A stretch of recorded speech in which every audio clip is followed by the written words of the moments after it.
What's up, boys and girls? This is your girl Erica from the Classy Climb blog. I am crazy late to where I need to be, but I'm still heading that way, heading south, going doing. And on this Thanksgiving, I wanted to say that I understand. I completely understand when some of you, the comments people make in videos, and I go around the different parts of YouTube. I understand. You know, I get it. Sometimes you need to express yourself. You need to feel like you're in community with people. You need to express yourself. And so there's a lot of people who have taken we're all miserable here. It sucks here, and everything's bad, and they want to complain, and I get it. Listen, I've heard some horrible stories all over the internet, and I understand. You want it easier. I get it, right? I was looking at one of LRA Movement's videos, and he was saying something about, if you're a single parent, you need to date other single parents, right? And people were like, no, I just want it to be easier. And in that moment, you're basically saying you want it to be easier on you, right? Life is hard. If you got to date, two single parents got to date, that's hard, right? Then I was watching this other video, and the guy was saying how, they're just leaving California because they just can't. They can't make it. They're a business and they're closing. And I love the guy's video. It was very impactful for me to watch.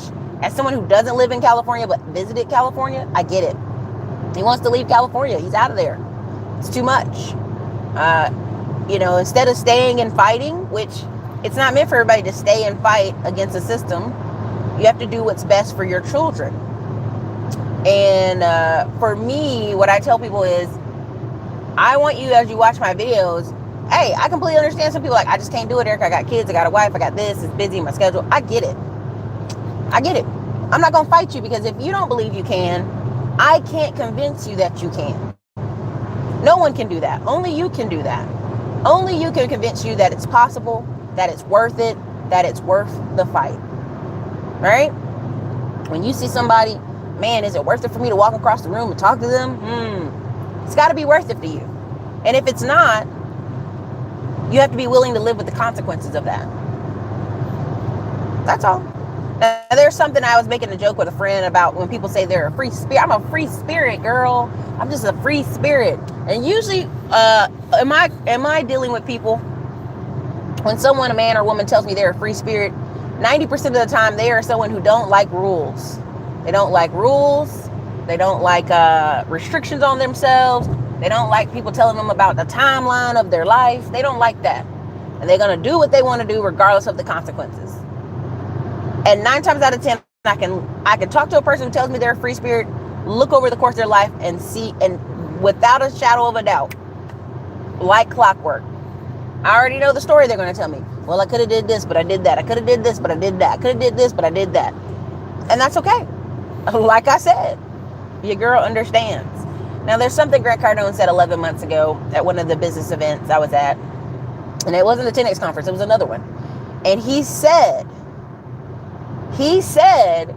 I understand why wealthy people hide. Right? Because you'll spend all your energy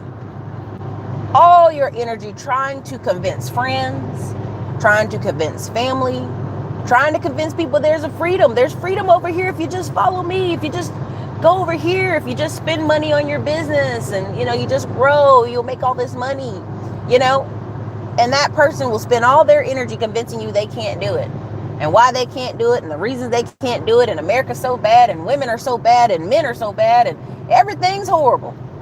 It's just horrible. It's terrible. All right? And when he said that, I thought about it. He said, there's another quote from this other guy who said, you want to be rich, but you certainly don't want to be famous. And I thought about that, and I said, what does that mean? You want to be rich, but you don't want to be famous. And now that I've gone further, I go, I understand. Right? Because even this, past dust up where we're in this, I guess, council culture, and someone could say something and it completely be from their perspective of life, their small town, they live in the hood, they live in the ghetto, they live somewhere, and that's their true to life, like they're telling you their perspective, and you hear it, and even though you may disagree, you can't say anything, but I understand, because people literally, their perspective is their worldview. My only job with this YouTube thing was to open up people's eyes that, yeah, there's tons of black people out here living really well. And I never had anything against, Tone Chalks or Yvette or any of these people, but the numbers were proving it. And there's a great book called The Disintegration of Black America. If you don't ever get that book, man, that book doesn't just apply to Black America, it plays to white America, it plays to Hispanic, it plays to Asian culture, it plays to all of it. Because what it really talks about is there's these levels where you have people who are celebrities, Oprah's, Tyra Perry's. You ain't never in that. That's a whole transitional paradigm. You ain't over there, right? You ain't over there. Not many people are. They're in their own little clubs, okay? Then you have this level of business owner. And we don't just mean the guy or girl telling you they're a business owner with business cards, but like an actual business owner. They're in a different stratosphere. When you make $250,000 a year in America, you're in the 1%. Now, you tell somebody who live in California or New York, they're in the 1% at $250,000, they mad with you. What are you talking about, Eric? You don't know what you're talking about. I'm like, honey, this is the numbers. That's how low it is out here, right? So when people are talking about gold diggers, I'm laughing my butt off because I'm like, you don't have nothing. You ain't even got a house.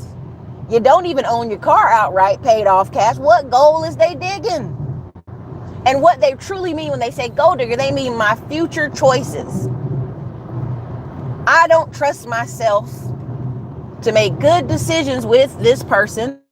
So when I mess up and they get pregnant and have a kid, now they're a gold digger because I don't have enough money to even support myself, much less go in the future supporting other people. Because that's the true answer of what they're saying. Men that have money don't care about no gold digger. I know a man who's been married 4 times. He owns one of the biggest HVAC companies in Dallas, Texas. I think they have 52 employees. He doesn't care. He's on his 4th wife, y'all, and they all be hot. I give it to him. I ain't even going front. One was mixed with black. Second one was mixed with, no, that was the second one. Third one was mixed with Hispanic, and this young one, I can't tell what she is, but she ain't all the way white. And he's at an event just living his best life. People who got money don't care about that. They care about when they come home from their business and their job, there's someone home with them. There's someone home with them, making the home nice, decorating the house, cooking food, and available for cuddling, okay? They don't care. And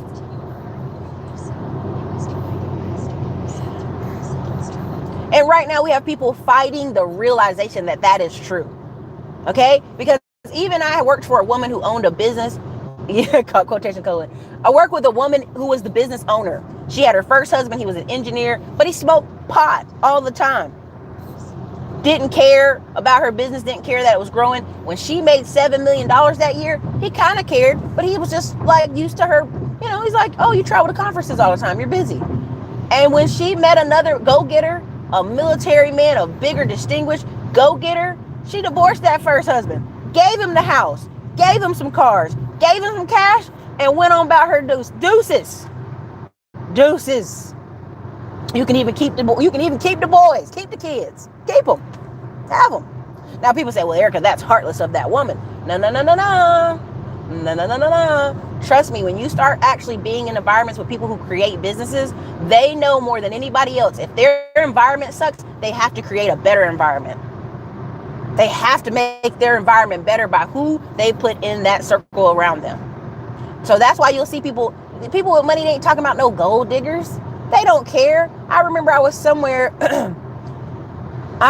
sitting with somebody, and this woman was like, she was there for the money. Okay, she was there for the money. And she's sitting around and they're drinking up alcohol, and she's sitting on this guy's lap, and he gives her some money. He's like, we'll see you later, or something to her and her friends. Y'all go ahead and take a bottle and go. Now, I didn't realize what that meant, but that meant y'all can leave now. I didn't know that's what that meant. And those girls simply like took their bottle and they were happy and they went on about their business, right? And I was like, imagine somebody like not caring that somebody spent the whole afternoon there with them and sent them on their merry way. Because you can always create more money. It's the experiences they're looking for at this point. They know that girl ain't there for them. She there for the VIP section, okay? And that's how you know when someone buys someone a drink, like, oh, I ain't taking people on dates. I ain't doing anything like that. $50? I gotta spend $50? Like, there's a difference between cheap ass, frugal, and you ain't got it. The numbers aren't in your favor to say you got it. 75 million Americans make $30,000 a year. Point blank, period. So when you say you ain't got it, I understand. But one of the best books you'll ever invest in is The Disintegration of Black America by Robert Gates or whatever. What is his name? But the funny part about that guy who wrote the book, that's not his name. Robert Gates is not his name. Robert Gates is the PBS guy. Now, and in all this, I was roommates with the girl who was making $150,000 a year. And the other girl in the room was making $150,000 a year. Eugene Robinson. His son was friends with the white girl who was making all that money. Even Eugene Robinson, who was just a journalist, who had been a journalist all these years and an author, they made so much money, and his son was in such upper echelon places that when I was talking to this girl, I was like, wait a minute, you know Eugene Robinson's son? Oh yeah, we went to the same college and associations and leagues. And this is why when I talk about proximity, some of y'all think, oh, Erica just making this up. No. And I'm number one for, my cousin played football in college at 3 different colleges. Very distinguished. She ended up trading to kind of try to get that NFL run. And he said there were girls lined up at the door on the way to their dorm rooms. He said it'd be white girls lined up at the door. He's like, these are the same white girls wouldn't even talk to you during the week, but they'd be lined up at the doors of the dorms. I went to East Carolina University. I was in Green Hall, which is girls' dorm only. Across the street was it basically was the dorm for football players, basketball players, and boys. All boys. There's no girls on the hall, just all boys. And that thing would have girls in and out that building all like hot jacks, all up and down, every floor, in and out, in and out. I remember one time going with a friend to go see our friend. He wasn't a sports guy, but everybody in his dorm was. And people were like, what you doing over there, Erica? I was like, nothing. We're going to go see our little nerdy friend. And they'd be like, him? What are you doing living over there? I'm like, you just got that dorm. And they're like, that's for athletes. And so I understand the proximity. Even this whole dust up about this basketball player and saying something about black women, I laugh. It's hilarious to me. You know why? Because, honey, when he was in college, you know who was around him? White girls. Basketball, football, baseball, you name the sport, they're there. You name the college. If you send your son to play football in Nebraska, who do you think he's going to marry? If you send him to play football in Wisconsin, Idaho, Utah. When people say these comments, I get it. And I understand it's all about proximity. And to complain and say, how dare he say this about black people? He ain't even been around no black people. What are you talking about? He's usually around white women and white men. And so this whole argument people are having is almost silly to me, because this Negro don't deal with no black women. What are you talking about? There's even guys on YouTube who I've seen, they have no black friends. And let me keep it very clear on this channel, if anybody has questions, there are several years where I didn't have black friends in my immediate circle. Just all white, Asian, Hispanic, bunch of Korean friends at one point, right? And that was my environment. So who was I going to marry? Who do you think I was formerly engaged with? Okay, again, it's all about proximity. And people don't want to hear that, because what they realize is when they look around their neighborhood, when they look around their home, they're like, oh, why didn't I get choices to hot women or hot men? Where do you live? Where are you living? Where are you going to school? Where are you working? What associations are you with? So this thing where, Kevin Samuels and several other people, when we talk about class and proximity, I mean, I laugh because people are so upset at someone saying something that if you really look out, you really step out, you really just step out a second and look at this person's life, they don't deal with anybody like that. Right? And on another level, the other day on O'Shea channel, they were talking about mixed children in a way I didn't particularly like, in a way I didn't particularly respect or enjoy. And here's the why. If you read that book I'm referring to, they have the transcendent, that's celebrities, they have business owners, and then in there with the business owners, they have the mulatto class. Because those people sometimes don't deal with other people. And here, let me clean that up. I went to a basketball game here, Austin Toros. They are the D League to the San Antonio Spurs. No, they're not the Toros anymore. They're the Spurs. They're the Austin Spurs. They're the D League. Every boy that's playing on that team was 6'7", and every single one of them was half white. Let me say that again. Except for 3 boys. There's 3 white boys on the team, but the rest half white. The 1 or 2 black dudes that were fully black, I looked at them, I could tell, I read their last name.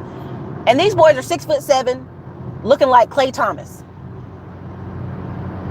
So when you talk about this, it's a joke. This guy put the rise of the mulattoes. There is a certain thing called the rise of mulattoes. It is a class. So Barack Obama is a mulatto class. The difference is Barack Obama married a black woman. Barack Obama, in any other circumstance or if you write this up on any kind of paper, where he went to school, who he was going to class with, who he was intermingling with, should have been married to a white woman. For all intents and purposes. On average, look at Diana Ross. Diana Ross's children, except for her daughter, Berry Gordy, she has a black child, but every other child that Diana Ross has married someone white, and their children look white. Diana Ross was holding a baby one time, and people were like, who is this baby? It was Diana Ross's grandchild, and it was completely white, blonde hair, blue eyes. And everybody was like, who? That's whose baby? That was Diana Ross's grandchild. So there's a thing called the Rising Mulattoes, and I can go on Instagram right now, and there's a set of girls who I follow who travel, and all their boyfriends and one of the girls' husbands are also mulattoes. So what I'm trying to get people to understand is these segments are real, you're just not in them. Black people have money, you're just not around them. There are people that are doing well in life, you just may not be near them. Do you understand what I'm saying? Okay. And, and it's not even a racial thing. It's a class thing. Because there's a ton of poor white people who are like, what white privilege? I don't know what you're talking about, Erica. I don't have any white privilege. And you go, well, when you go places, people give you the benefit of the doubt, blah, blah, blah. That kind of thing, right? But they don't, they're like, what? We're broke over here. Okay. And so if you look at the book, and then they have the middle class, right? The big middle, which is people working, got a job. But if 1 or 2 things go funky for that middle class family, hey, they're going to have problems. And then in the book, you have a bottom section that is called the abandoned class. Now, the abandoned class applies to white people as well, y'all. Because the abandoned class are people who kind of are stuck at $10 an hour jobs, or they're even stuck further with like part-time employment, always having evictions, moving all the time, health care issues. You could see the book Bait and Switch and the book Nickel and Dime and see the opposite, on the opposite side, white people, right? Nickel and Dime is just the exact version of what he's talking about for the abandoned class. And the abandoned class are guys and girls who, coming out of high school used to be able to go work at a construction site, used to go into the military, used to go get a trade. They used to work at the factory, and they could still do okay working at the factory. They have money to go to the club on the weekend, enough money to have their own place to live. And, when you talk to people and they talk about the feel-good 1990s, that's what they're talking about. When they could just leave high school, go get a factory job while Bill Clinton was in office, and they could just go to work, and they'd be okay. And, money come in and out, feel good Friday. Just got paid Friday night dance song kind of thing. And they don't have that anymore. And here's the thing. People are stuck in those mindsets of those time periods because that's when they were happy. People get mad when I bring it up, but I'm like, they were happy. Like, you'll look at people and see they still have a haircut from when they used to be in the military. They still have the same clothes from when they used to be 19 and 20 years old, even though they done gained 50, 60 pounds. They still wearing things that don't suit them anymore, right? You know, when I was younger, I could wear t-shirt and blue jeans, and I'd be getting woohoo catcalled all day. Now I got to switch it up to dresses, right? That's segments of life where you have to change. And these people are basically telling you, I don't want to change. I don't want to change my clothes. I don't want to change my hair. I don't want to change my nothing. But that's inevitable. You have to change. But let me tell you, I understand. I want to make sure it's very clear. I understand. You hear something bad, you hear something horrible, you hear somebody did something and you're mad, but you say you understand, right? I understand. I get you. I understand. You made that decision. I understand. You have, because never before is there a period right now here in America where you ain't got to do any of this other stuff. You don't have to.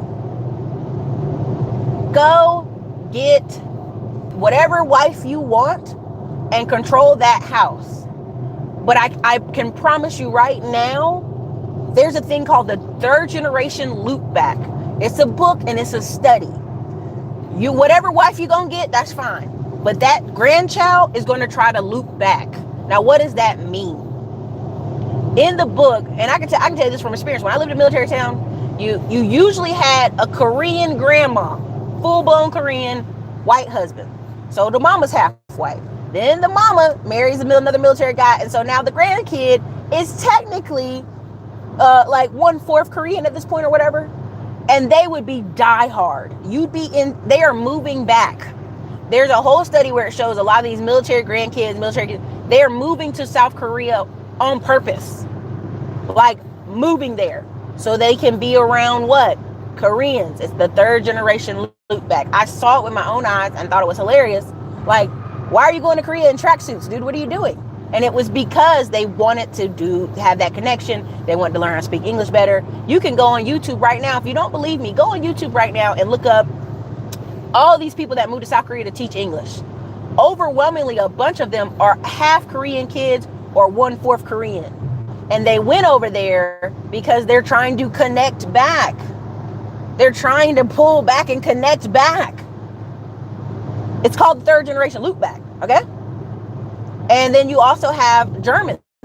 You'll see some girl who mama's German, daddy's black, and she'll try her hardest to get to Germany. Maybe she doesn't do it, but the grandkids, they're all about going to Germany.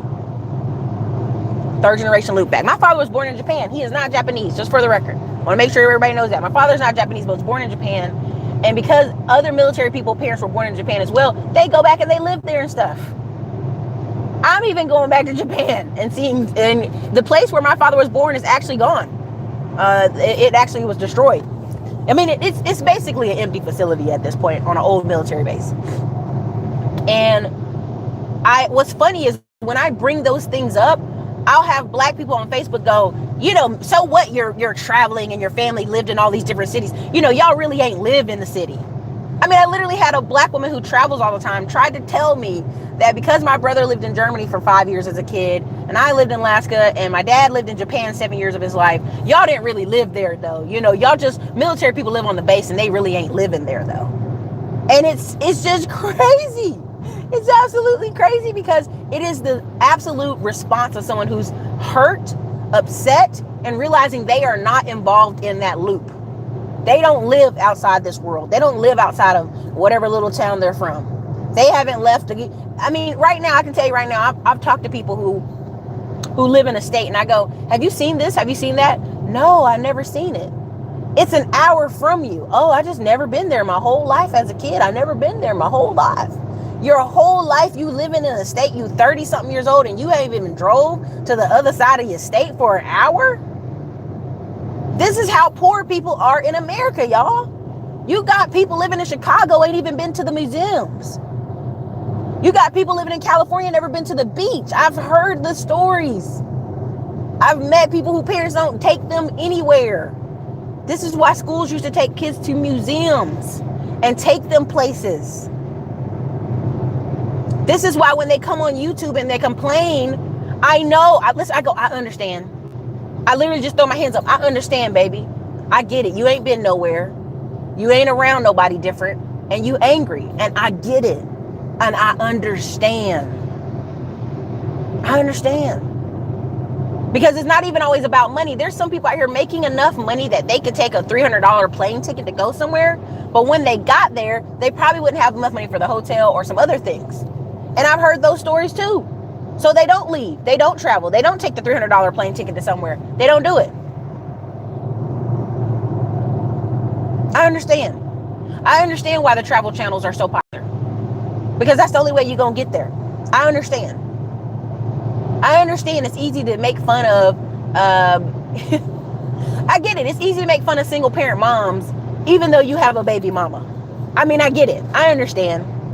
You're doing the best you can do. I understand. And I understand again why Grant Cardone said this is why wealthy people hide.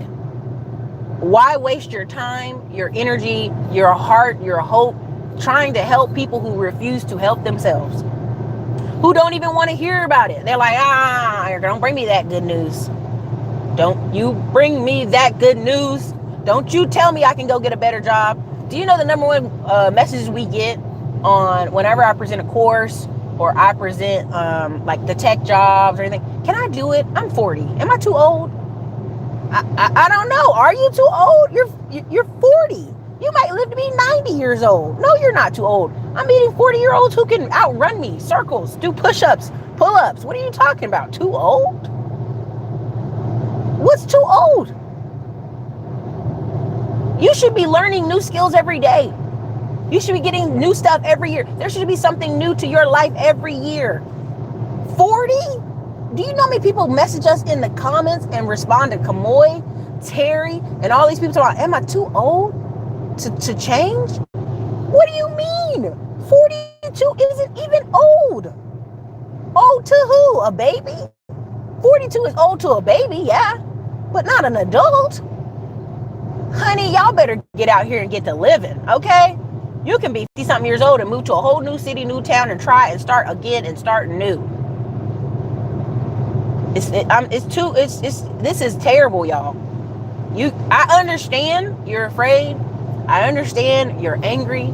I understand you feel like you don't get no breaks in life, and you come out to YouTube and you throw your anger at people.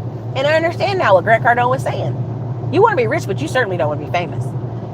You'd be much happier running a business, hiring some employees, and staying off the internet, and then taking your wife on trips and vacations. There's a family. This brings up to my mind right now. There's a family. The husband makes $250,000 a year, and they in a big house, and he buys rentals. And I remember him trying to tell people about rental property, and people being like, like they didn't want to hear about it. And every year, they see his family traveling. His family goes on a solid 8 vacations a year. And I don't mean like 2 days, 3 days. I mean like they're there for a whole week.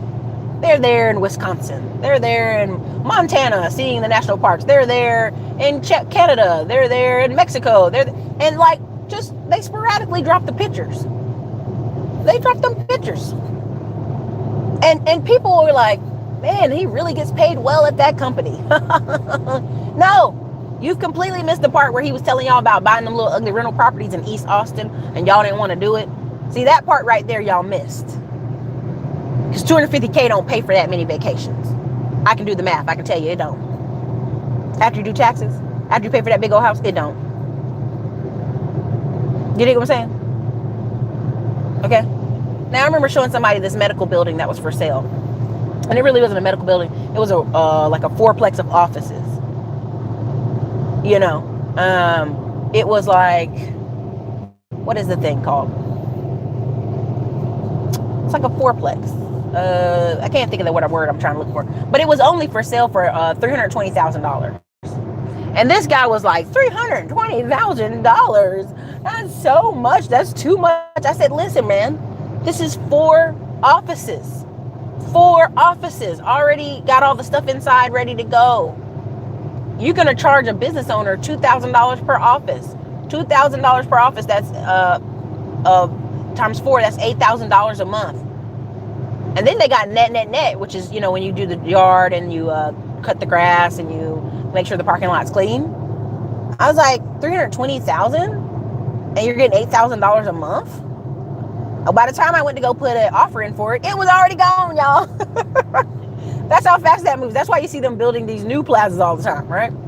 And I'm driving in a part of Texas right now where if I could get some of these little space, if I get a little piece of land, that's what I'll do. I'll put a fourplex on it, little fourplex plaza. The steel frame costs $10,000. I know it. Your biggest costs are going to be your concrete and your glass on the front of those buildings. So if you're asking me what I'm doing in 2020, that's part of what I'm doing. That's part of what I'm doing. And the thing of it is when you realize if you pour your energy into that, you pour your energy in that. Oh, honey, yes, Latino. Yeah. Trust me, the Latinas out here, they did not come to play. I was going to do a video yesterday, but I forgot. But I'm going to do it probably this weekend. Why? Because I have to work the rest of this weekend. I don't think y'all understand. December is going to be a madhouse, and I won't even be at my apartment. I have the box of my stuff like the last week, like New Year's Eve. Everything has to be boxed up. So there's an area, and it's like 12 food trucks over here, you know, and they build little shelters. They put little stick legs. They put little picnic tables out there. And I started asking, I'm like, is that legal? And the guy said, well, you just got to ask the commercial building, the big building, which is a flea market. Can you put it out here? So they put it out there. And guess what? On the Saturdays, it be hopping. On the middle of the day, it be hopping. I'm going to take y'all over there in the afternoon and I'm going to order a taco and let y'all see it. Now, they all selling tacos over there, but they all putting out there. Why? Because they're going to make money for their business. They're going to advertise their business. And the problem is, what people don't understand is, when I talk about that book, I want you to go get that book. And y'all see, I don't even be putting Amazon links on here. Now, when the staff gets ready to come through all these videos and start putting links on videos and all that stuff, that'll be great and all. But let's be for real. I'm giving this to you right now. Free 99. Go get it. Go get it. Literally called Disintegration of Black America. And honestly, one of y'all can tell BGS Ignore, I would love to come on. Let's talk about that. That'd be the only topic I talk about before I disappear. Disintegration of Black in America. If him, Edwards, any of these people would love to talk about that book, I would. I'd come on for that. Kevin Samuels, anybody. Because that book right there explains it all for me. When I didn't understand, when I was in college and I was pledging a different type of sorority, it wasn't a black sorority, how these girls are acting towards me, when I would go in work spaces and other black people would act like we aren't the same, I understand now. I completely understand. You know, when I was bullied at a school where it was predominantly black, then I went over to a school, they transferred me over to a school that was majority white and mixed kids and mulatto kids, and I excelled in every single AP class. I understand. Do you know what I'm saying? Well, when you read these books and you go, oh, now that makes sense. Now that makes sense. Right? That part. So again, make moderators, make sure you're doing what you got to do. I'm driving. I'm not paying attention. Somebody's cutting up, get them out of there. But when I talk about, do you want to own a hotel? Do you want to own a commercial building? Do you want to own these small little places?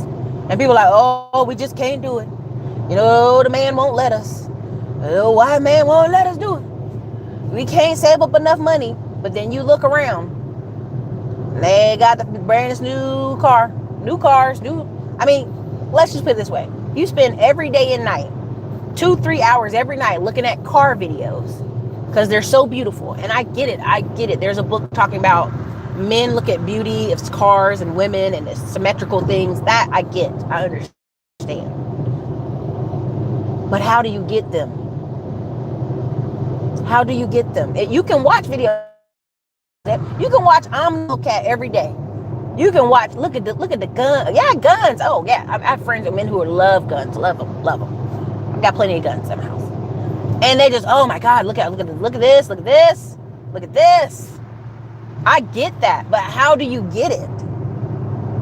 I want this very beautiful woman over here in this side of town. But you live over here in a shoebox with no friends, no social connections. You don't go anywhere. You just go to work, go to gym, come home. How will you meet said woman? Do you see what I'm saying? I'm just trying to get you to the comprehension part, where as an adult, you have to mind map your way to something.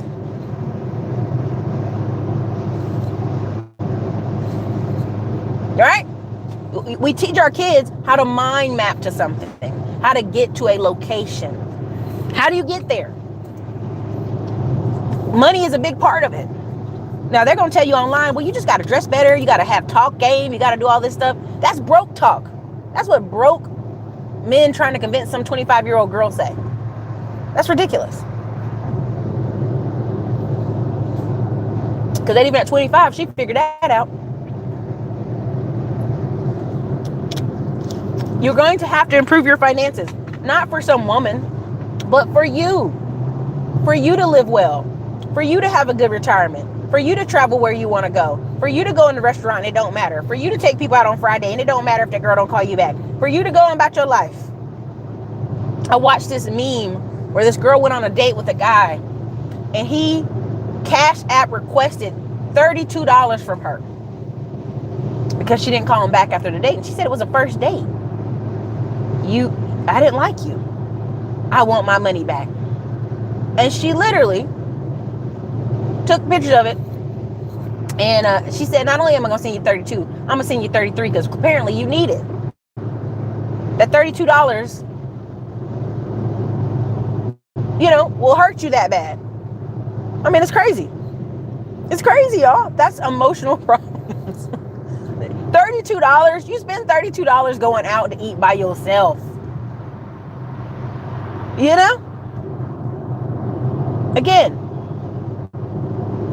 Again, the thing of it is that I get it and I understand, and I hope you understand when I go about my business. I get it. I get it. I understand. And you know what? That's why you'll never see my children on this platform when I have them. You'll never see my significant other because he don't look like what you want him to look like. And that I understand. I get that. Yeah, I get it. Yeah, I get it. I understand. Because it's silly. It's silly. And what you have here is people who are, and I'm not trying to be a downright jerk, but people who are struggling financially, holding up other people who are struggling financially and saying, look at him. He is our king of comedy and jokes. And yeah, that's what I'm talking about. Stick it to those women. And does that make you feel better? Does that advance your life? Does that put money in your pocket? Does that grow you as a person? I don't understand. Those parts I don't understand when you say you want better and you won't do better. Huh.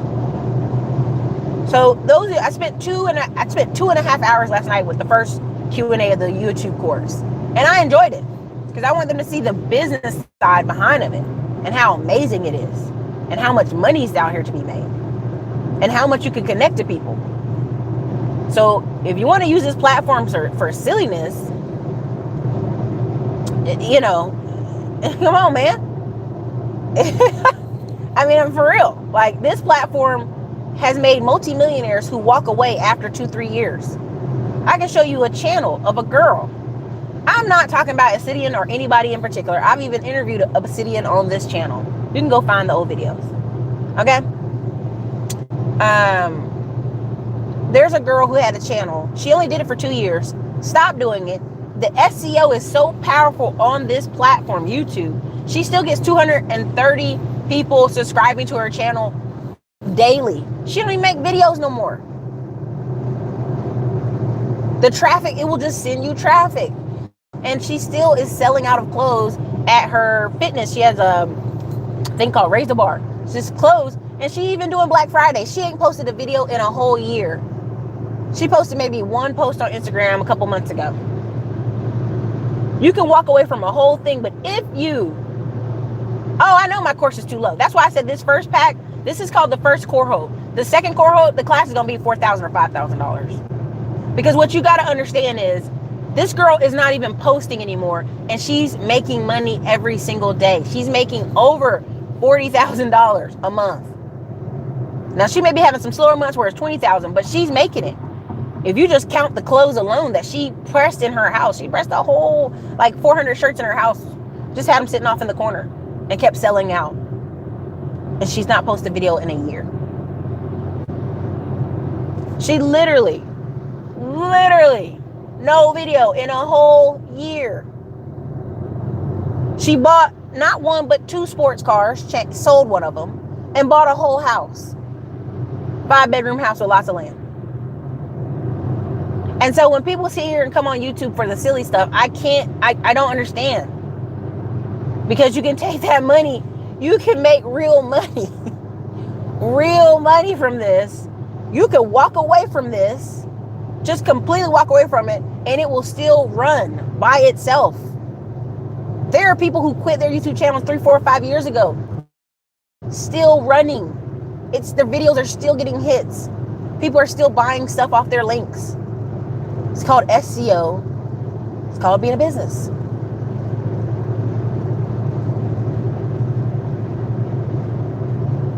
Don't worry. If you bought the YouTube course last minute or yesterday, check your emails. Check your emails. Your email is going to have the link for you to get the private YouTube course. And it's also going to be the Q&A we did last night is already recorded and it put up in there. But everybody who is in the course, they have to start a video. You can even start videos without your face in them and still make a ton of money, y'all. It's crazy. People... Oh, you don't have to be as engaging as me. By no means. That's just it. There's a ton of channels I've watched where the guy I thought was boring, but they've done, they did it without their face. They, always have the screen changing. They're educated. Jordan Peterson isn't super engaging. Stefan Molano, whatever his name is from Canada, Molano or whatever.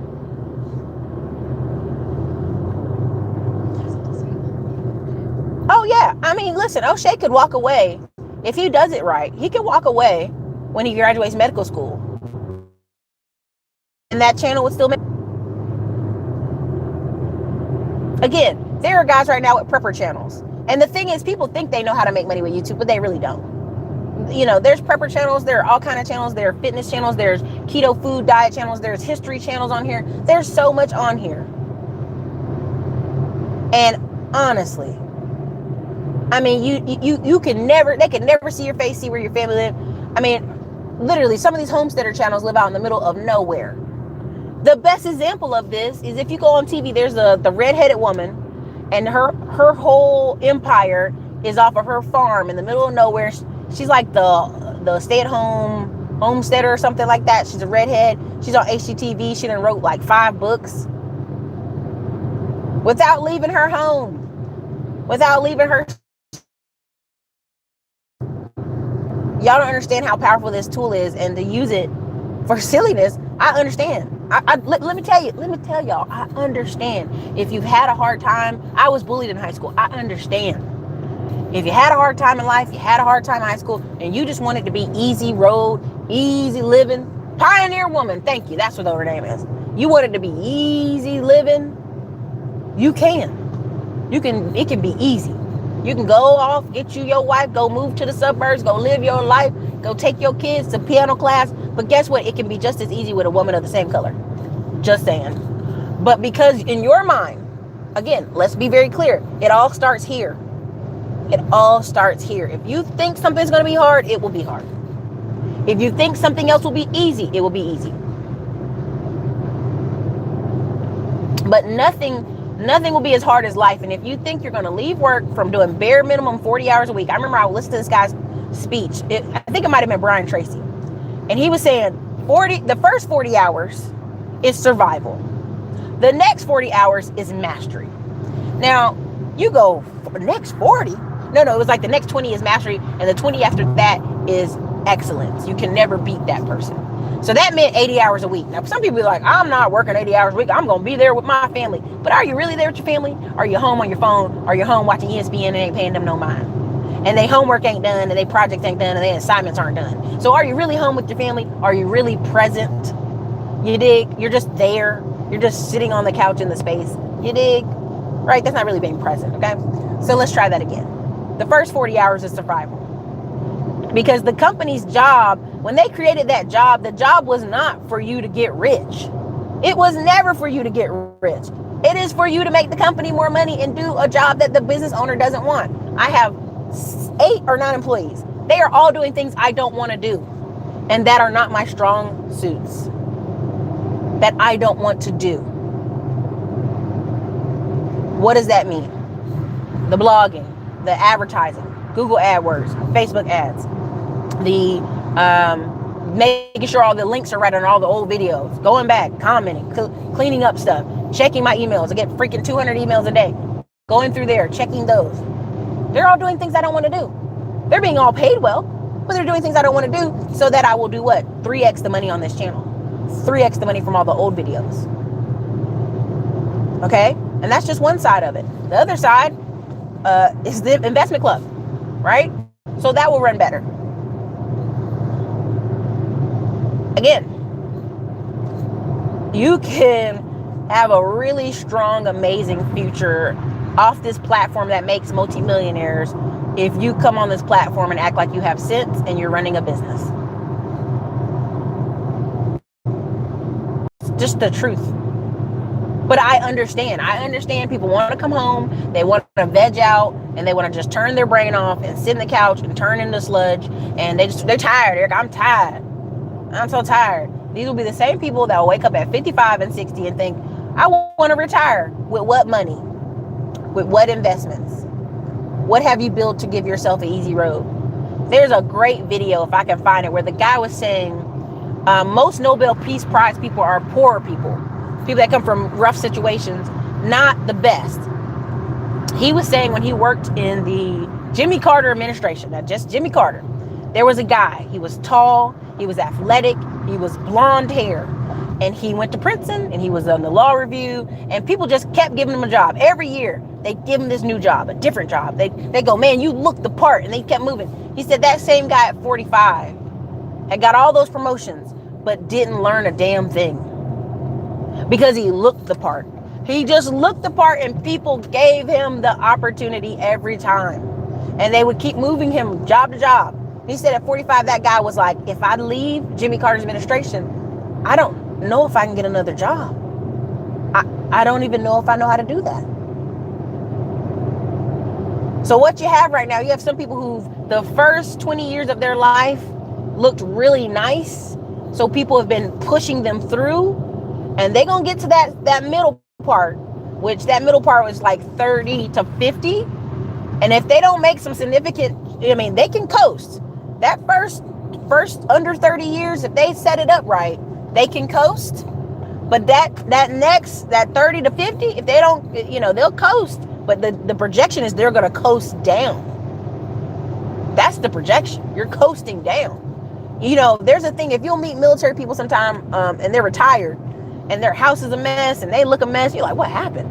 And you'll see them when they were young and viral and they're muscular. And I did 20 years in the military. But it was the military that was giving them that push up. It was the military making them run every day, making them jog every day, making them make their bed every day, making them come up to PT and be organized. And then you see them after 40 and they got a beard down to their belly and they look like Thor in the movie because it really was never a part of them. It was never really a part of them to really be like that. Do you know what I'm saying? So you got people that are going to coast. That first 40 hours a week, that's minimum. That's minimum.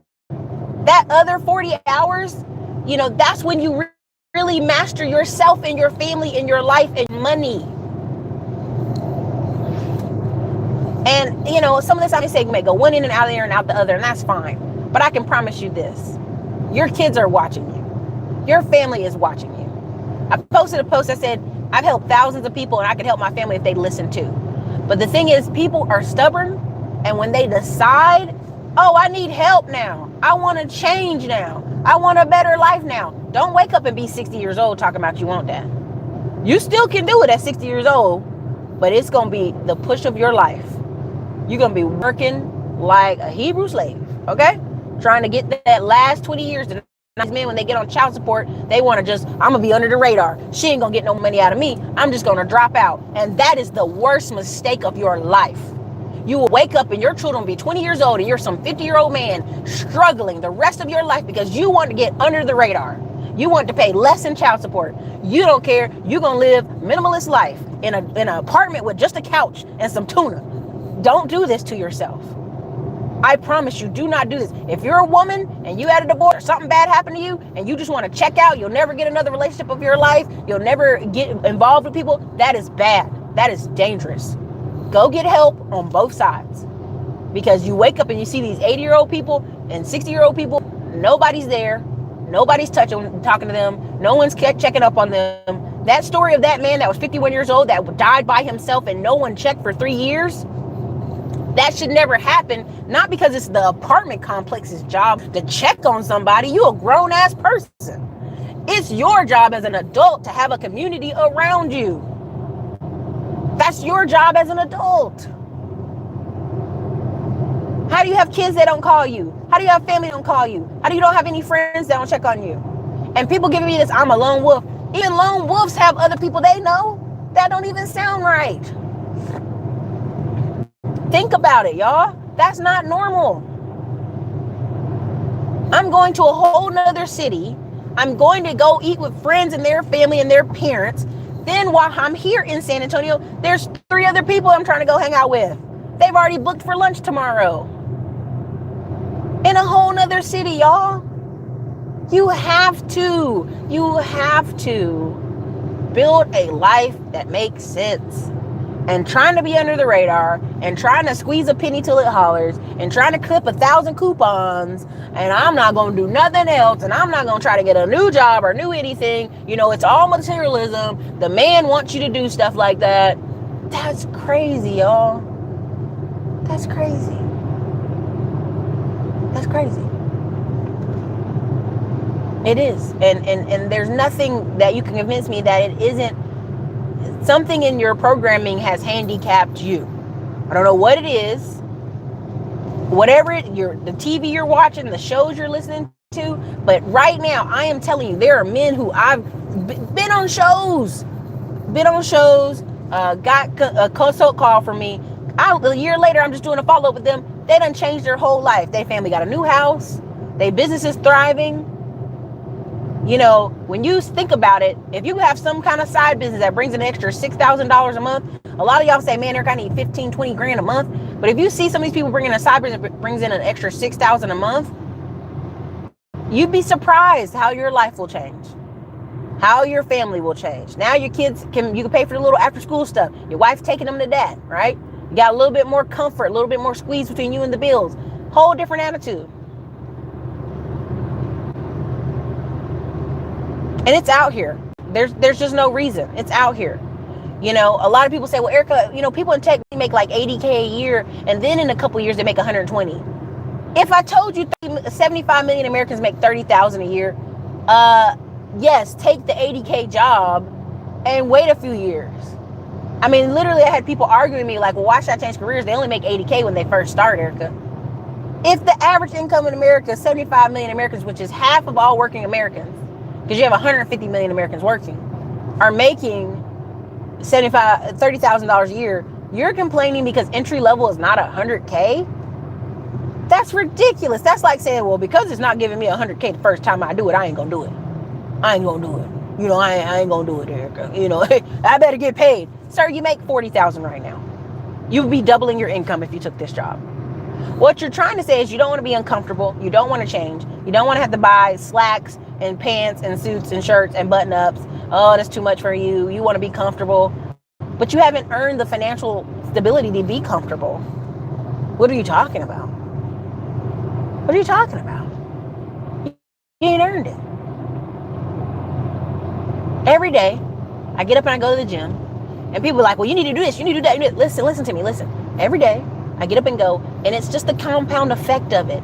It's just little by little, inch by inch, everything's a cinch. And some of you are trying to out here, you know, leapfrog in 1 year what you should have been doing the past 4 years, and you're not going to do it.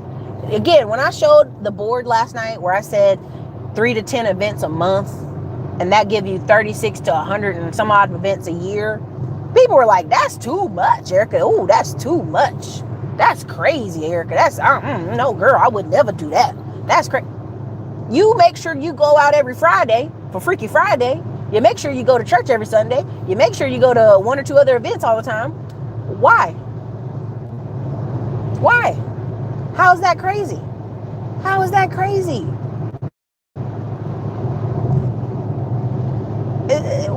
That's crazy, right? And people will tell you they want a lustrous, bodacious body woman who has no debt and is classy, an upper class woman, but yet they don't go anywhere. They don't do anything. They're not a part of any events, any social class. They're not a part of any association. Where is this woman supposed to find you? At UPS, at your job? She supposed to find you at the security job you work at? Come on, y'all. Come on now. Come on. Don't play me like I'm crazy. I mean, I understand the anger and I understand the displacement that is out here on YouTube. I truly do. But they're not improving their lives so that they could have a better situation.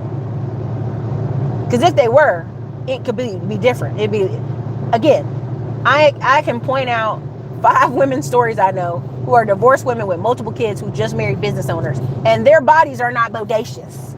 They're not the hottest thing walking down the street. Marrying business owners that have successful, wealthy businesses in Austin, Texas. You know how she got them? You know how the mom of 4 kids got them? She was at a business chamber of commerce event. She was at a nice event. She was out living life.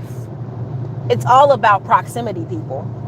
And again, I don't have a problem with what the basketball player said because his proximity was only around white women and white people where he went to school at and played basketball at. You got to pay attention. When these kids start getting pushed up through the ranks, their experience in life is if you hear some of these stories, not all of them, a bunch of second generation basketball players are that you never hear any news about are the Steph Currys. The dad did it, went through college, knows how to tell them to miss the pitfalls, how to stay away from the crazy girls, how to marry somebody and go sit down and enjoy your life.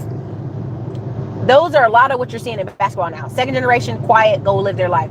It's these yahoos who are like this guy who has a single parent mom and they live in the hood and it's their first exposure to anything, and some white girl comes by and she's nice to them and they're like, yay, yay.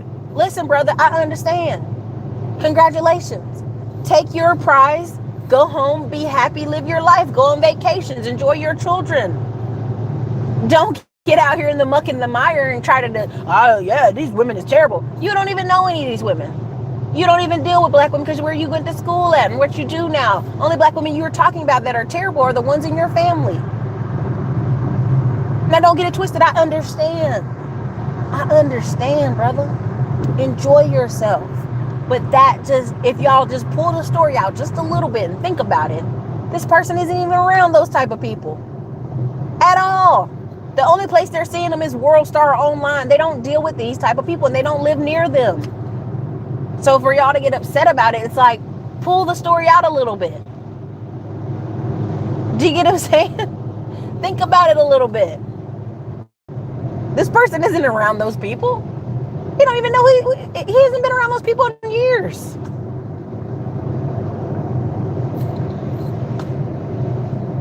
Pay attention. Again, these football coaches at these colleges and these universities and these high schools, they love the boy who has no dad and it's just a single parent mom because they can tell that boy anything and he will be devoted and dedicated to that coach above all else because that is the strongest male figure he has in his life. There's several stories on it. There's several books on it. There's several studies. They will work their butt off for that coach.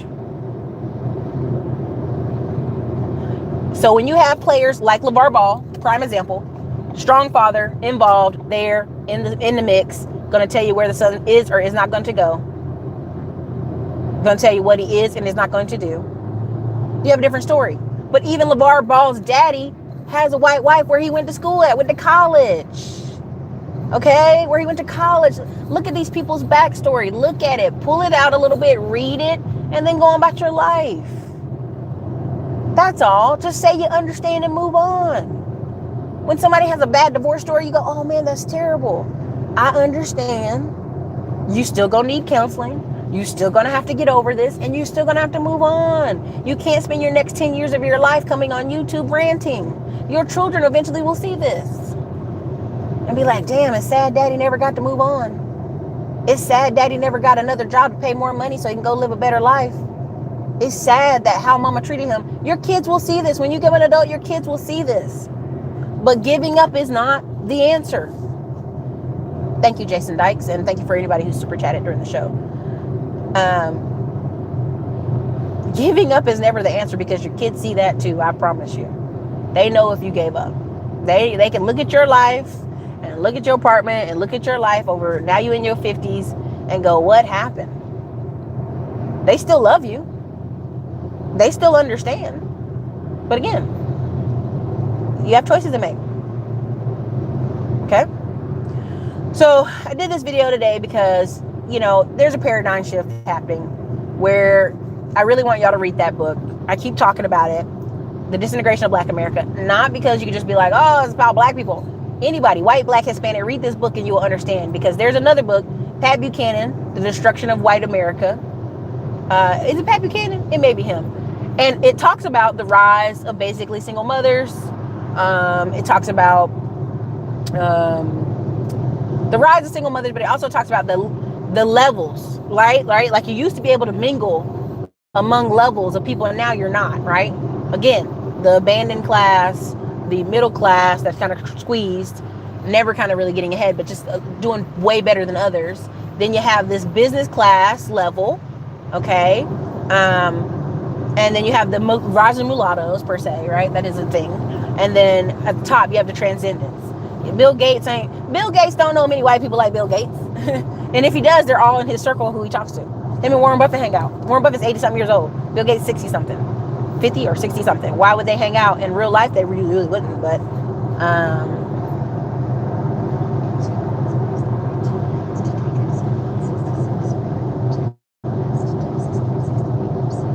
yeah, there you go. 10%, yeah. Thank you, Gina. A lot of people are like, hey, because there is a thing called the 9.9%. Like, Lenny Clamor does a really great video on it. But it's if you make over $250,000 a year to about $500,000 per se, there's a range in there where you are that 10% that lives in different neighborhoods, moves differently. Like even the house I'm buying now, like the next house that I would want is like over $500,000, right? And people are like, oh, why would you do that? I'm like, look at the neighborhood. Look at who I'm around. Even at this price point where I'm at now, you would expect the neighborhood to look a particular way. You know what I'm saying? And people hear that, but they don't really hear what I'm saying. My neighbors are a doctor and his wife and his sister that are going to live there. They're Indian. My other neighbors are business owners of some kind of telemarketing company, where I'm moving. And even at that level, I just tell.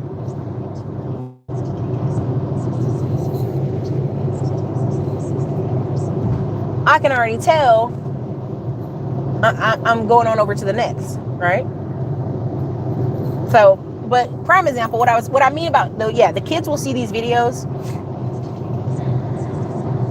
There's a black guy, and I'm not naming no names. There's two of them. One came on O'Shea Show one time, and he was talking, and there were kids in the background. I'm like, you married with kids. Why don't you go enjoy your life with your kids? Why are you even on here? Your little children, go enjoy them. If your life with her is so amazing, get off this YouTube channel and go enjoy them kids. Instead of talking about other black women, that doesn't make sense to me. If you're happy, go be happy. You dig what I'm saying? And then there's a guy who has a channel who has kids, and I'm like, you're saying these very vitriol, hateful things. So your wife is okay with that, and your daughter and your son, when they grow up, will see these videos. Now, you could be like Alex Jones and say, oh, it's just a character. But think about that. Think about that.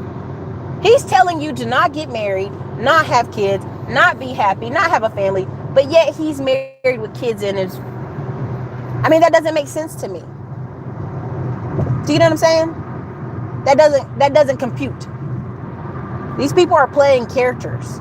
and riling up your emotions for you to be like, yeah, you see that? Yeah. Even the guy that's a dating coach, he done got married. You know what I'm saying? I'm not naming no names, but they done got married. And they will keep you in this whole like, yeah, me angry, yeah. And I'm like, oh boy, Mary, you can do a Google search and see that. That's why they're not using their real names. You know what I'm saying? Some of these people living with single moms. I ain't naming no names, but I'm just saying. But the reason I bring all this up is I just want to say I understand. You're talking to people because it's easy. Red meat conversations, it's easy. It's easy. But I tell you what, when I'm driving through San Antonio and I'm seeing these empty buildings and these for signs over here and this for sale. A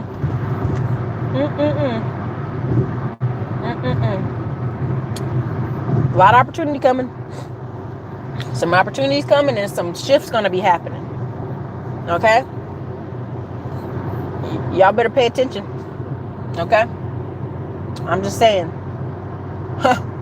Y'all, if you want to move up in life, this is about to be the best next 5 years of your life. If you're somebody who just wants to sit on the couch and be comfortable, woo, baby, I feel sorry for you because it's gonna get rough. It's gonna get rough for you. Because never before have you been out here to use these Google AdWords and this Facebook. Now, funny thing is, people talk about YouTube ads. I see YouTube ads all the time. I'm like, 70% of YouTube ads are empty. 70%. Let me say that again. 70% of the slots they have reserved for YouTube ads are empty. That's what I'm telling you. If you're really serious and you want to go make money out here and you really want to do, you could. People are like, oh, Facebook ads are real expensive now. Facebook's job is to make money. They throw ads in the middle of videos now on Facebook. I don't know how else to break it down to y'all other than if you're really serious and you want to have a company, you want to have a business. I did the video the other day where I was telling you what you had to do. You have to break some bread. You are. You're either going to have to wrap them trucks when you drive around. You have to break some bread. And you're going to be shocked. If you go on LoopNet for a while, you go on some of these sites, you're going to see how cheap some of this stuff is. BuyBizSell.com. Some of these people are tired because there's not a ton of people like them. And when they're ready to sell their business, they want to sell and move on about their bay. But it is what it is. Pay the cost to be the boss. Again, I've been on phone calls where people have $60,000, $80,000 in credit cards. And they're personal. And they go, well, I don't have a business credit card. You got all the money you need to start your business. What are you talking about? Oh, that's for emergencies. What emergency? Vacations? Taking your wife shopping? That's not an emergency. It's going to be a time where between the taxes, and I posted some pictures on Instagram, you see where I said you have a certain number of elderly and older people retiring every day. And the amount of money you're going to pay in taxes in this country, it's going to go up. But you have to decide, are you going to be on the side that's getting taxed, squeezed even more? Or are you going to start making the difference now? A lot of these companies are going to switch you to 1099, whether you want to be 1099 or not. But y'all not paying attention. Again, look at how they're moving these malls. These malls aren't in the middle of nowhere anymore. They're in the middle of wealthy areas. Look at Houston, Texas. Where is that one Galleria Mall at? Oh, I love that. That one Galleria Mall is completely in the middle of multi-million-dollar homes. It's feeding off of a circle of multimillionaires. I've seen people drive, what do you call that big one? Rolls Royces in there like they crazy. Kids driving BMWs.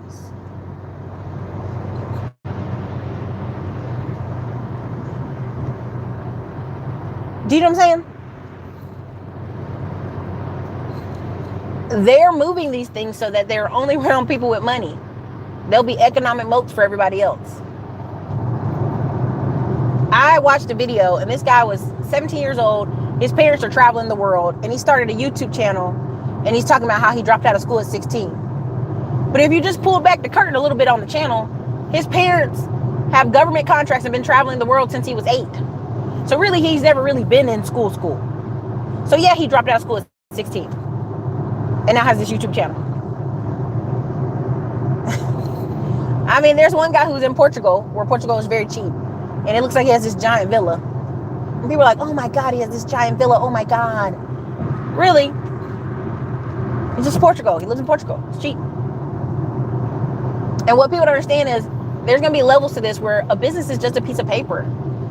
It's when you get these brick and mortar locations that people are like getting confused.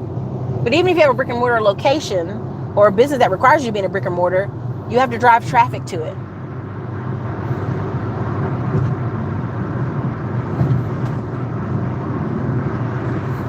This is what it is.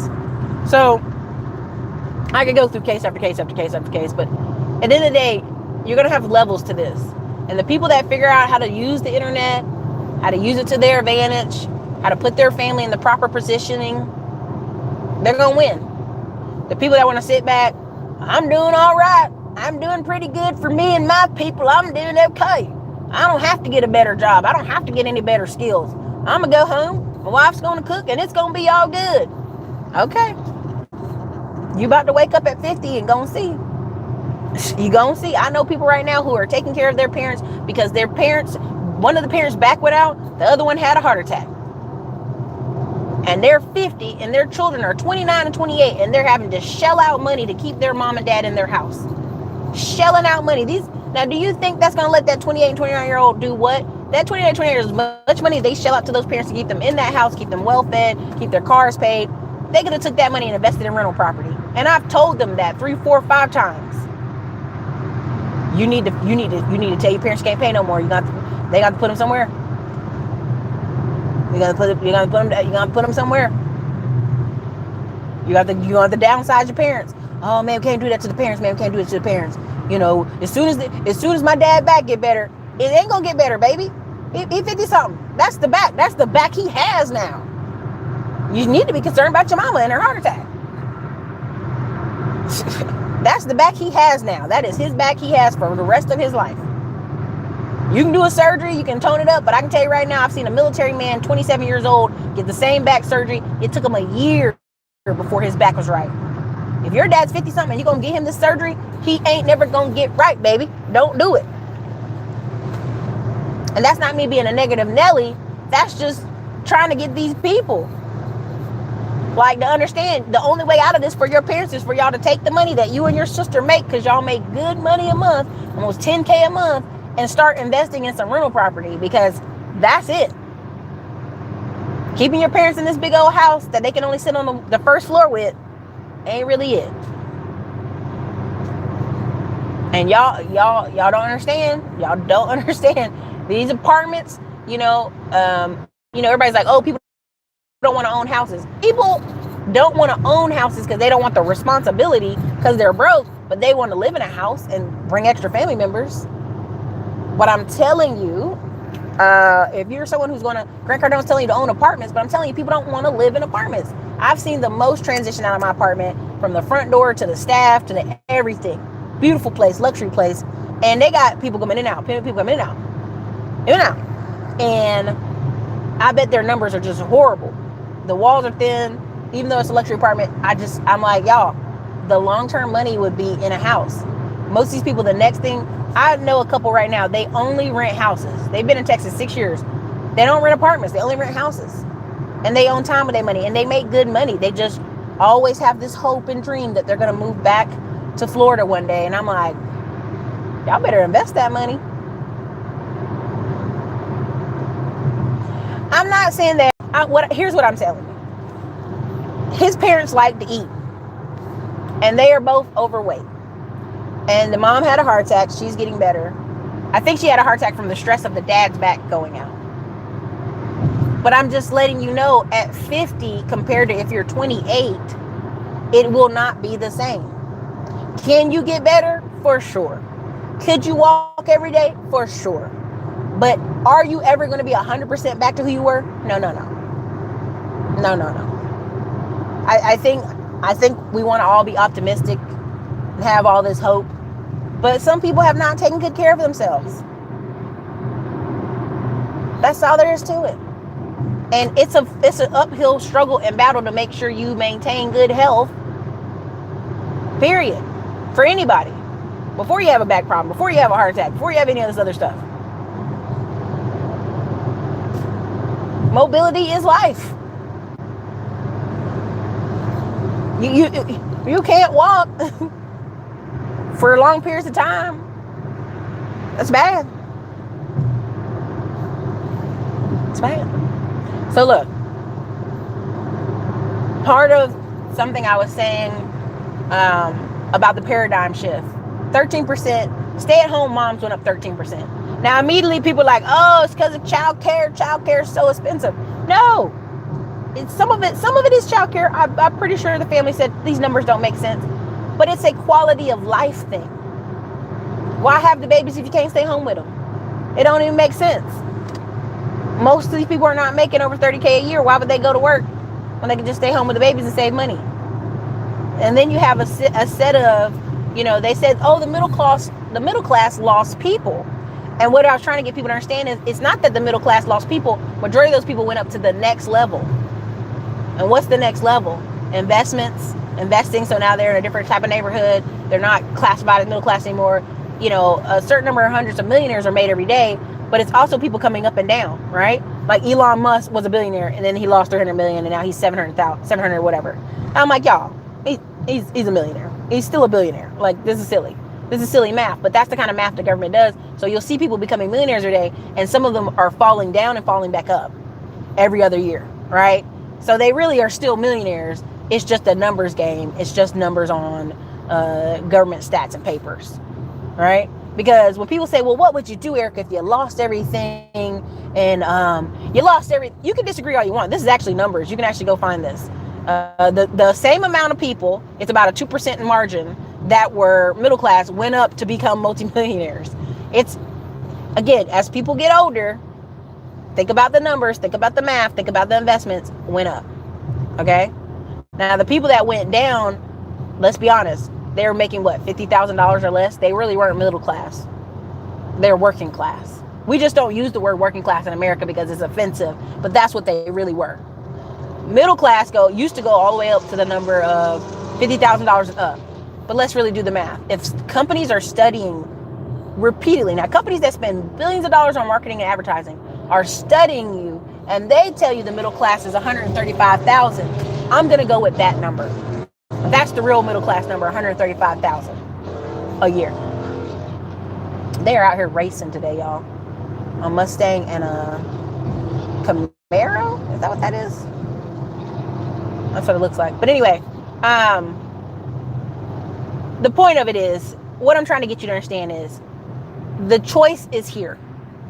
You can choose to move your family up, or by your decision to not make a decision and not push forward, move your family down in the future. I'm heading to friends' Thanksgiving, but they were 2 hours away. That's why it's taking me so long to get there. That's what I'm doing today. Not only am I having friends Thanksgiving today, tomorrow I have several, not business lunches, but friend lunches set up tomorrow. They're a combination of both. One's a business lunch, one's not. So, and as I'm driving by, I'm seeing new construction all along this road. That's part of what I'm doing. But I just want you guys to understand that. That's the biggest part of this video, biggest takeaway. Go grab the book, Disintegration of Black America by Eugene Robertson. There's a leveling happening. And you're either going up in the leveling or you're not. And most people that are going up in the leveling are tech people. Right? And there's going to be segment. Yeah, my pies. Yeah, I got them. There's segments to it. Right? And so, that bottom segment is like, we doing good. Not per capita. It's Chris. The three companies that did the research were AT&T, Visa, and who's the other company I was thinking of? It's not Comcast. It's another company. Them pies is not burnt. I had aluminum foil on the crispy edges. Okay, they are not burnt. These pies are bumping. They're delicious. They're not burnt. Okay. I had the oven turned on low yesterday. Y'all not gonna talk bad about my pies. But it did that. It's for that home. Because when they were doing the math on who are their target market they're trying to research to, again, Comcast, Visa cards, all these people. Hold on. I'm trying to drive here. 90 West.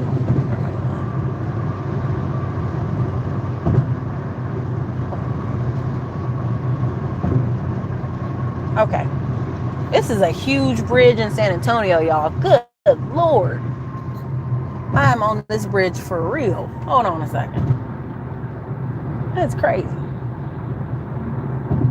Okay. Anyway, yeah, tech and healthcare people. But if you really do the math, if you got a husband that's, I say, making $80K a year, the wife's making 30, okay, you guys are almost there. If the wife's making 40, then wife's making 50, right? You see, and then so if you got two professionals married, technically, she making 60, you making 80, then y'all at 140, right? You're talking about numbers that would make sense, but you could have a husband who makes 120 as an engineer, wife does part-time work, getting a little 20, 30 grand coming in, and they're there too. So yeah, I understand the data number they're talking about, but it's easy to say, well, everybody's poor and everybody's doing bad. No, they're not all doing bad. Again, Grant Cardone's right. Wealthier people hide themselves. You make yourself a target the more you are out here. Why come out here when you come out here and all you see is people, I'm angry about my life. Well, do you want to change it? No. Okay, well, never mind. I'll walk away, right? Again, we'll see it on Instagram. Like they had this whole thing on Instagram. Who's the sponsor?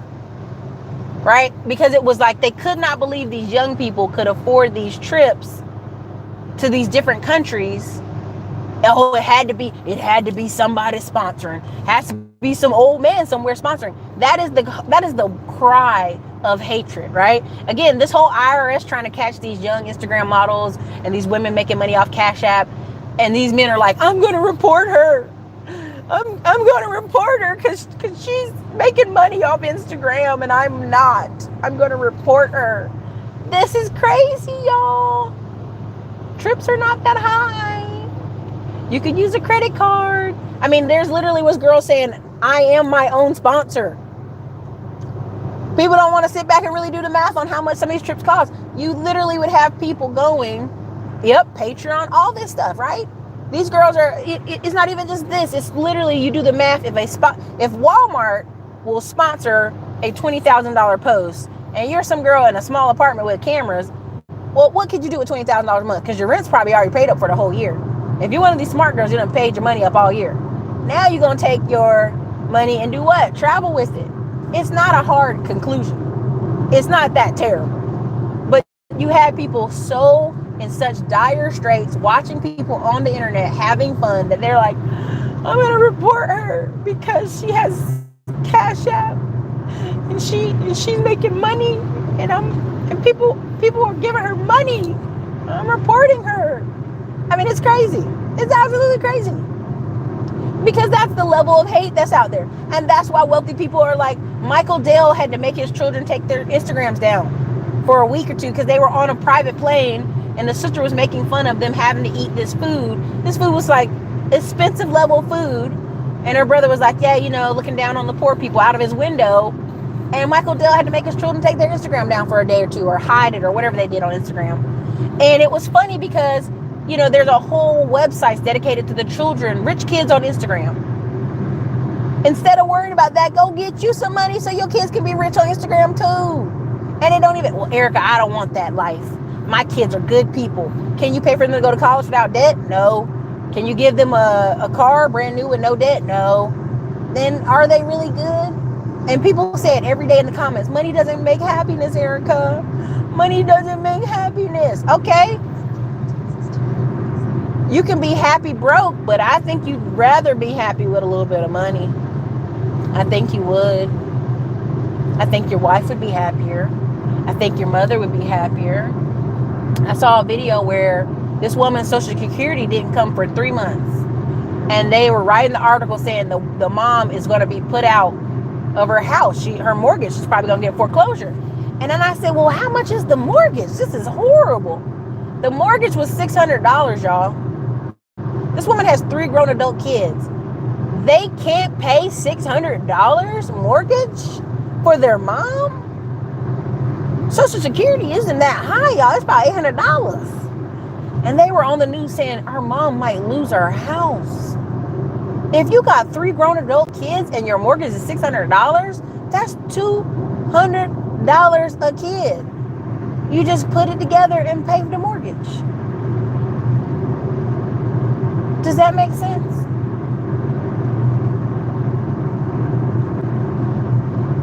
It's sad. And then when people say looks don't matter, money don't matter, well then go pick up a homeless person off the street, go cut their hair, put them on a fresh suit of clothes, and go marry them. Looks don't matter, clothes don't matter. Go pick up the first booger wolf you see and go marry her then. See? Because then oh no, Erica, I didn't mean it that way. I know you didn't, because you're lying. Looks matter, money matters. Quit this bull crap. This stuff is ridiculous.